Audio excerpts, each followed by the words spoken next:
I used to have a bus that ran on fish and chip oil, and it was my son Tyson, his birthday, and he'd just changed schools to a new primary school. And Tyson's always been a popular kid, and so there was a whole bunch of kids that were at the party. And initially they were unsure of each other, not sure how to place each other. And what we started to slowly see happen is they came together as they found out that one of the kids wasn't from Australia, had an accent, and wasn't that coordinated.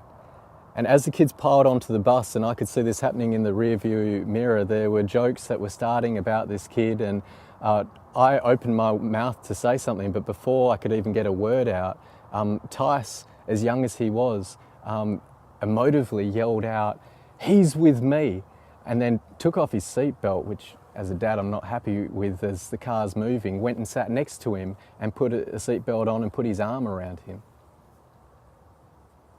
There's something about those dynamics, about in societies where we don't know where our identity lies, that one of the easiest ways is to find a common victim. This story of service is one of those stories where we see how God relates to those dynamics. The story of the woman caught in adultery is a story of mob mentality, of where people who are desperate to find an identity while they're being victimized, that a really easy way to do that is to make a victim of another. As you're calling, make me an instrument of your peace. Where there is hatred, let me So if in the desert we learn to say no to the filthy, rotten system and the way that it names us as less than a child of God, and if then in prayer we learn to desire what God desires, that resurrection might break into our life on earth as in heaven, it's in service, not as something we must do in Lent, not as you should fast, you should pray, you should serve, but service is how we undergo what we've said no to in the desert, what we've said yes to in prayer, that we can live the love that we see in Jesus. That Calvary-shaped, non-violent love that we see on the cross. In service, we live that love. So the teaching opportunity that Jesus had, it is ambushed by a group who want to turn it into the Torah being an excuse to lynch instead of bring life. So Jesus is ambushed, and his teaching in the temple becomes a scene of sacrifice in the temple. And as they ambush him and bring into the middle this vulnerable young woman, the fact that it takes two to tango is totally lost on the group. And what you're left with is a scapegoat in the middle, and the question is, so Jesus, are you going to go with the Romans and say that we can't practice our law? Or are you going to say we can practice our law and yet practice the Torah in such a way that brings lynching instead of life? And in the middle of this, Jesus stoops down and he just starts drawing on the ground. And we honestly don't know what Jesus wrote. And if it was important, I'm sure the gospel writers would have told us so. But something about the dynamic of what Jesus was doing on the ground meant that the woman who was brought into the middle was no longer a focus.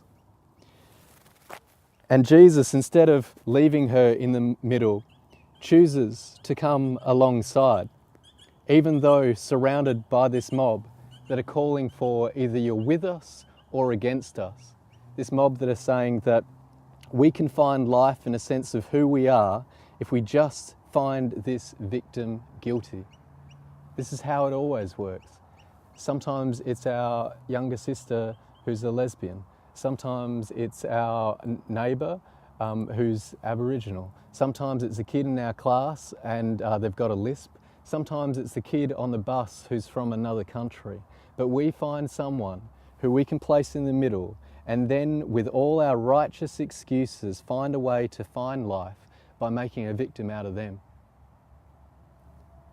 Jesus, as we lead up to Calvary, will find himself like the woman in the middle, stripped naked, surrounded by a mob, a mob that will gamble for his clothes, a mob that will seek to strip his identity. Instead of Jesus showing a God who needs a victim, Jesus steps into that place with all victims and disarms those who hold rocks with questions like, "Those who are without sin, you throw the first stone." The nature of mob mentality is that we all appear innocent because we can say, well, we didn't start it, everybody was doing it. And it's the oldest who first realise that this opportunity to find our identity by bringing some vulnerable person into the middle in which we can say it's their fault, if we just got rid of them, we would find our peace. They realise that this isn't an opportunity to do that, and they drop the stones where they are and start to walk away. The youngest are the last to walk away. And Jesus, instead of this being a circle of humiliation, Jesus in his humility gives this woman back her identity, and for the first time in this situation addresses her. Here's a rabbi in the first century addressing a woman who was stripped naked and about to be stoned, and asks a question of her. "Where are they?" "They've gone, sir."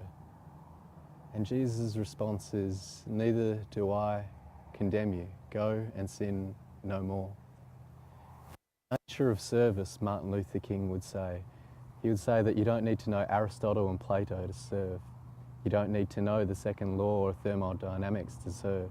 You don't need to know Einstein's theory of relativity. What you need is a heart full of grace and a soul generated by love. In this story of service, we actually see that to undergo God's grace means that the people in the middle, left as the victim, become our people. Not because it's a good thing to do during Lent, but because when we were victims, Christ came and stood with us. And so if we long to be with Christ, if we long to be with his people, we'll realise that Christ is camouflage in the addicted, in the outcast, in the scapegoated, in the homeless, in the naked, in the vulnerable, in the imprisoned. And that to stand with Jesus is to stand with those that everybody else says, if we just get rid of them, we will find our peace. And Jesus steps into the middle of that situation and reveals it for what it is. We find that all of us have stones in our hand, and this is a setup, because any of us can be the person in the middle. True service is undergoing the love, that nonviolent Calvary-shaped love that empowers us to stand in a place where Christ stands with the vulnerable. Not because we are good, but because of God's goodness, we know that they're just like us. And when we were in that position, Christ stood there with us. And suddenly we find with our lives, Christ writes something on the ground that disarms others and gives people caught in the middle back their dignity. That's service. What's interesting about little Tyson, when I asked my boy why he did that, I expected him to say because it was right. And what he said instead is because we're to love.